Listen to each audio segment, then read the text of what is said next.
Bienvenidos a un programa de Novelísimo, estimados televidentes y amigos, en torno o más allá de la península de Yucatán, desde donde está Jaime Novelo, su servidor y amigo, que pues vamos a seguir hablando, porque así me ha aceptado mi amigo Milo Alfaro, sobre los tratados de Tzucacab, importantes.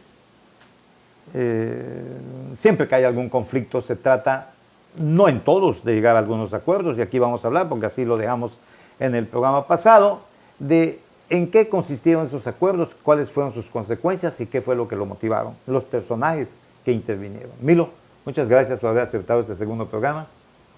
Nos vamos Aquí para estamos. adelante. Los tratados de Tzucacab, que en el aspecto histórico, yo creo que, no sé si coincidirás conmigo, Milo, porque pues tú eres un investigador que te respeto mucho por tu dedicación a la investigación y a tratar de ser lo más fidedigno históricamente hablando. Porque si hay algo que es muy traicionero es la historia. Tú puedes construir, según mi óptica, puedes construir una historia sobre la cual se escriben libros, se lleva, como ya lo hemos mencionado también en algunas ocasiones, no solamente a las universidades y a los lugares donde se enseña, sino también se llevan las historias al cine o a lo moderno, que son las cuestiones novelescas. Y la gente se va quedando con que eso que vio, eso sucedió. Y de repente aparece alguna situación que contradice lo que se dijo y que viene cambiando completamente el contexto. Por eso digo que la historia tiene facilidad dentro de lo que es la calificación que en ese momento le doy, es traicionera, ¿no? Pero yo te respeto a ti por las investigaciones y por el aporte que haces de que te sales de lo que uno ha leído. Ahí me comentaste una discusión en Mérida de alguien que reconozco a la paisanada meridana, yucateca, de que son acuciosos, son investigadores, y de repente enfrentarte a personas que han también estudiado lo suficiente y romper el esquema que te van mostrando, pues sí, resulta una cuestión de animosidad que yo no permito que tú discutas lo que yo ya investigué tanto. ¿Quién eres tú para venirme a decir que estoy equivocado? No se confiesa de esa manera, pero se deja sentir, porque pues digamos que es hasta legítimo defender las ideas y las investigaciones de uno, hasta que alguien viene y demuestra fehacientemente que no fue así como lo están exponiendo. Sin más sobre esta, pues vamos a llamarle preámbulo de este segundo programa, vienen los tratados de Tzucacab ya en su forma. Entiendo, ¿quiénes participaron en el tratado de Tzucacab? Bueno, yo en lo particular pienso que los 4 líderes de los que se habla de la guerra de castas, Jacinto Pat, Cecilio Chi, Manuel Antonio Ay y Venancio Peck. Manuel Antonio Ay fue el que mataron y por eso se levantaron los otros 3. Sin embargo, Cecilio Chi no estaba muy conforme con el pacto de Tzucacab. Y él aceptó a muecas. Y se firma el tratado de Tzucacab. Claro, les hicieron ver a ellos, por Miguel Antonio Molas, lo siguiente. Le dijeron, tú puedes ganar esta batalla y tú sabes muy bien que mañana van a venir los de allá. Entonces sí van a acabar con todos ustedes. Porque tú, como sabrás, el ejército es muy grande de México. ¿Eso es lo que quieres? ¿O quieres ganar las componendas y hacer la paz? Y fue cuando se van a hacer las componendas en el tratado de Tzucacab. Bueno, le quiero mencionar aquí al público, apunte algunas cosas que, sí, entre varios datos que tengo, ¿no? Los tratados de Tzucacab, voy a mencionar solamente 9 puntos y un tanto rápido para poderle seguir. Se abolía la contribución personal. Quiere decir que habían unos impuestos por allá que pagaba toda la población, especialmente los mayas. Se reducían las cuotas por bautismo y casamiento de 3 y 10 reales, que era un ingreso para la iglesia, con una gran presencia, como siempre la ha tenido además, ¿no? O sea, un tanto acotada y ya sabemos los porqués. 3. Se podrían utilizar los montes como cementeras o ejidos. Toda la tierra, todo el campo, toda la selva no era de los mayas. Cuando ellos habían crecido allá y ahí se habían desenvuelto, pues lógicamente el estado de ánimo de ellos pues era terrible al haberles quitado lo más valioso para ellos, que eran sus tierras. Se les devolverían los fusiles porque después de la guerra con México, y tú me dijiste también con Estados Unidos, pues les habían provisto de armas y pues lógicamente les habían enseñado a tirar, a disparar. Se nombraba a Miguel Barbachano como responsable de su cumplimiento por el lado español, podríamos decir, sí, de los blancos, y se reconocía a Jacinto Pat como gobernador de todos los capitanes mayas, y allá es donde lleve la sensibilidad de otro líder muy fuerte, el extremista Cecilio Chi. Se condonaban todas las deudas, lógicamente, a los mayas. Se abolían todos los impuestos sobre destilación de aguardiente. El aguardiente siempre presente, lamentablemente. Y 9, firmados los tratados, los beligerantes se regresarían a sus hogares. Esto es lo que yo recopilé y que puedo mencionar. Luego basta con hacer mención de ello para que uno se dé cuenta en qué condición estaban los mayas en el momento en que estalla la guerra de castas, que sería un tanto regresar a ellos, pero los antecedentes ya los hablamos en el programa pasado. ¿Qué sucede, Milo, con este tratado? ¿Por qué no se cumplió? ¿Qué fue lo que pasó? Molas tuvo éxito, desde luego la historia nos dice que no tuvo éxito, más que posiblemente tú me puedas aportar algo, que sí se benefició la idea de Molas al intervenir, bueno, que lo sentó en la mesa de negociaciones, va a empezar. Pero luego, ¿qué pasó después del tratado? No está escrito de que Molas intervino en el pacto de Sucacap. No está escrito, no lo vas a encontrar en ningún lado. ¿Cómo no vas a encontrar en ningún lado donde nació? Que se sabe que vivió, que tenía esposa, hijos, que se casó. Y entonces no vas a encontrar nada de eso, de Molas, ¿verdad? Pero como un escritor que le gusta repetir lo que ya escribieron, ese no soy yo. Yo tengo que estudiar qué pudo haber pasado, porque las cosas no suceden por sí solas, nada. Tuvo que haber un motivo, ¿sí?, de que algo sucediera porque hicieron algo, ¿no? Así que Miguel Molas, ¿sí?, aparece en el escenario, ¿sí?, y era el único amigo en el que podían confiar, el que discutía cada rato, el que los había enseñado a usar las armas, y lo respetaban. Así que tenía un reconocimiento por ambos bandos, entonces. Definitivamente. El único. Y para mí fue el que intervino para que esto se diera.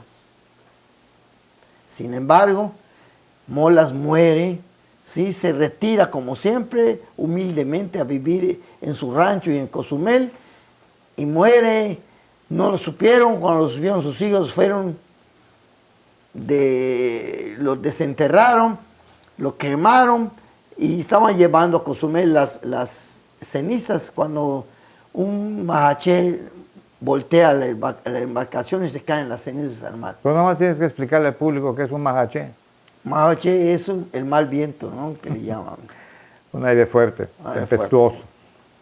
Entonces, pues, yo en lo particular quiero decir que todas esas componendas que tenían, que les dieron, pues hicieron ver, y con todo lo que le dijo Molas a ellos, que venía un futuro más claro para todos los mayas. Y así fue como se acaba en papeles.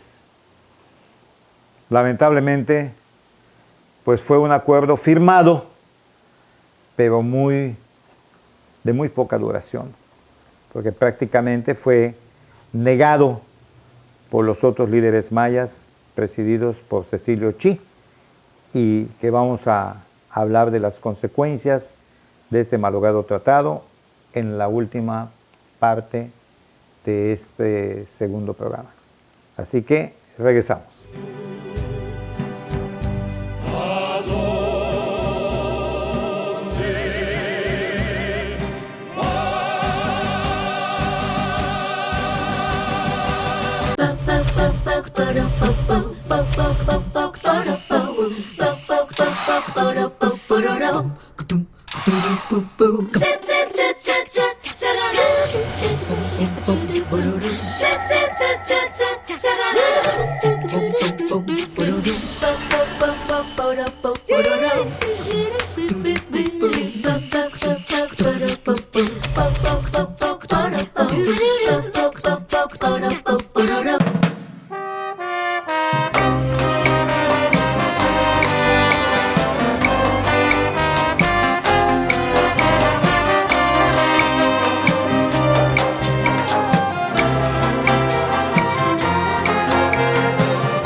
La seguridad de las familias de Isla Mujeres es la prioridad para el gobierno municipal, tal como está previsto en el Plan Municipal de Desarrollo 2016-2018. Con el eje rector Isla Mujeres firme, los ciudadanos de la isla y la zona continental contarán con una policía más preparada, cercana, bien equipada, de mayor cobertura y respuesta inmediata. Hoy, gobierno y sociedad suman esfuerzos haciendo futuro por un mejor Isla Mujeres.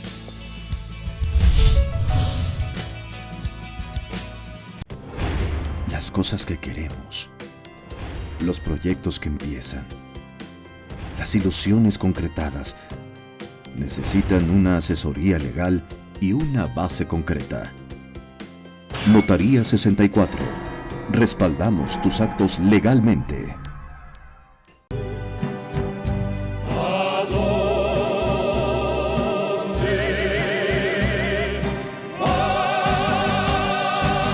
Milo, tenemos a una figura principal por parte de los mayas, representado por Jacinto Pat. Y otro personaje representado en la persona de Miguel Barbachano, por la parte yucateca, blanca, podríamos calificarla, para dar precisamente el contexto de cómo estaban las cosas en ese momento, que incluso desde mi óptica siguió por buenos años más. ¿Qué pasó con ese pacto? ¿Cómo termina Jacinto Pat? Él lo firmó en representación de todos los capitanes mayas. ¿Fue reconocido? ¿Fue rechazado? ¿Qué sucedió? Bueno, Jacinto Pat era el líder de los otros tres, porque Manuel Antonio ya había muerto.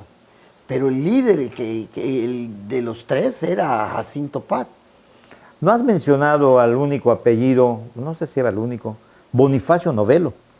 No sé si estaba integrado como líder maya. No, los que aparecen son estos cuatro. Uno lo matan y fue cuando comienza la guerra de castas, y los otros tres suelos. Así es. Entre los otros tres, Cecilio Chi, Venancio Peck y Pat. Es que cuando se firma el pacto de Sucacab, les dan básicamente a los mayas Chan Santa Cruz para que hagan su estado maya, ¿no? Hablo su estado maya para que no se volvieran a meter los españoles con ellos, no se volvieron a meter. Pero los mayas hacían les comercio. permiten más Les que permiten nada, más ¿no? que Porque nada, exactamente, sí. oficialmente nunca les entregaron ningún territorio, pero ellos se hacen fuertes en la parte oriental de la península, Así es. donde ahorita está el emporio turístico, entre ellos Cancún, desde donde estamos haciendo este programa, ¿no? Pero ¿qué pasó con Jacinto Pat? Bueno, se dice, se comenta, se discute qué fue lo que pasó con él. Yo pienso que sí, a él lo mataron porque matan a su hijo, de Jacinto Pat. Y a Jacinto Pat también lo matan. Pero no se sabe si fueron los líderes, ¿sí? Los líderes mayas, Mayas, no se sabe. pero Todos creen que fueron los líderes mayas porque no estaban de acuerdo con la firma del Pacto de Sucacab. lo consideraron la parte débil de la revolución indígena, ¿no? Del levantamiento indígena, por haber Así es. firmado un pacto. Porque hasta donde sé, Cecilio Chi era intransigente, era guerra de exterminio, restituir al pueblo maya la grandeza de los Así es. mayas. Así es. Entonces es como, muere al poco tiempo de la firma. Jacinto Pat había convivido mucho con Molas. Tanto así porque era pariente de los Pat de Cozumel. Cuando los mayas antiguos cruzan a la península, de Cozumel a la península, los Pat se van a Tijosuco y allá hacen su alcurnia, ¿no? Y él había convivido en varias ocasiones con Molas y le había enseñado muchos valores, porque pueden decir lo que quieran de Molas, pero él tenía muchos valores. Se dice que tuvo 20 o 30 o 40 luchas con individuos que lo querían agarrar porque era un proscripto, ¿no? Y nunca mató a ninguno, pero los hacía quedar en ridículo, ¿no? Entonces, ¿Y por qué era un proscrito? porque lo acusaron de que él había traicionado a la península con hacer pacto con los piratas. Ya no con los mayas, nos vamos Por al lado de eso los es que a él lo piratas. apresan y se escapa del convento de San Benito. La ciudadela de San Benito. Sí, una de fortaleza Mérida. construida Sí, en Mérida, en Mérida. donde estaba el ejército Se acuartelado. escapa y entonces se va a refugiar en esa área donde vivían todos los líderes mayas, y Cozumel y Tancá, que era su rancho. Así es. Bien, entonces, Jacinto Pat, pues yo coincido con la historia que no se ha comprobado, es asesinado junto con su hijo, lo más probable por los otros líderes mayas, para además, según mi lógica, mostrarle a cualquier líder maya que había que ser intransigente, porque cualquier acuerdo que vayas a tomar con los blancos yucatecos, vas a seguir el mismo fin que tuvo Jacinto Pat y su hijo. Es como lo interpreto, me gusta leer todo tipo de historias, y lógicamente la más cercana a la nuestra, ni qué decir, pero creo que por allá es como viene, pues, el fracaso de un acuerdo que pudo haber evitado mucho derramamiento de sangre, pero creo que no hubiese evitado el ser reconocido el pueblo maya con la grandeza que debía, reconocerles la grandeza que habían tenido. Porque nuestro mestizaje peninsular, hasta donde me doy cuenta, no se da del indio maya con la española, se da del español con la india maya. Así es. Decir la madre patria a España es un error horrible, es el padre patrio. La madre patria está aquí en esta tierra yucateca. La mujer, la que engendra, la que educa, la que echa para adelante a la familia, fue aquí por parte de uno que solamente vino y tiró la semilla en la mayoría de los casos. Pero bueno, un análisis un poquito al margen, pero que lo considero, pues, en este momento prudente de ser mencionado. Pero el pacto de Sucacab, ¿existe algún documento histórico de ello? Debe de existir ese documento. De acuerdo a tu ¿no? investigación histórica, ¿nunca lo has visto o sí? Existe pero en los archivos de Yucatán el pacto del que estamos hablando, y de allá se toman todas estas componendas. Yo nunca lo he visto, la verdad, porque tú no entras ahorita, a ver, dámelo, yo lo leo, no es así. Allá viene una persona y te muestra y te dice, y te están viendo ahorita qué estás haciendo, para que no vaya a ver que alguien se lo robe, rompa, ¿no? Y a mí me parece bien, ¿no? Ya Sin embargo, pues todavía he tenido la oportunidad de convivir muy brevemente con Fernando Barbachano, Magnífico Herrero, amigo. Fernando Barbachano Herrero. Magnífico amigo. Sí, además, pues hombre, él ha fomentado mucho el turismo en la península, especialmente por la Eran dueños parte de Chichén Chichén Itzá. Itzá. Los dueños de legítimos dueños de Chichén Legítimos Itzá. dueños de Chichén Itzá. Y además, pues, su presencia hotelera, turística en Uxmal, pues también han sido turisteros de siempre. Y en alguna plática me parece que me ha dicho, lo he desperdiciado, que él tiene documentos de su antepasado cercano, que es el señor Miguel Barbachano, del gobernador. Terrazo. Porque Santiago, ¿cuál era el segundo apellido? Y Terrazo. Miguel Barbachano y Terrazo. Santiago Méndez, en términos muy coloquiales, no puede. Además, Santiago Méndez era un hombre ya mayor. Y Barbachano andaba de treintañero, si no me equivoco, ¿eh? No lo sé exactamente, pero era mucho más joven. Sí, era mucho más joven que... Es cuando él decide defender a su pueblo, lo cual legítimo. Los mayas también estaban en una guerra legítima, digámoslo de esa manera, porque los atropellos y la manera como había sido tratada la raza maya, pues simple y sencillamente, como la historia del hombre nos muestra, se levanta aquel que se le oprime, al que se le oprime de manera tan descarada, me atrevo a decir, ¿no? Entonces sucede la guerra de castas, vienen las historias que tanto nos traen a cuento de la península de Yucatán, con la parte campechana que nunca dejó de mostrar su interés de separarse de la parte yucateca.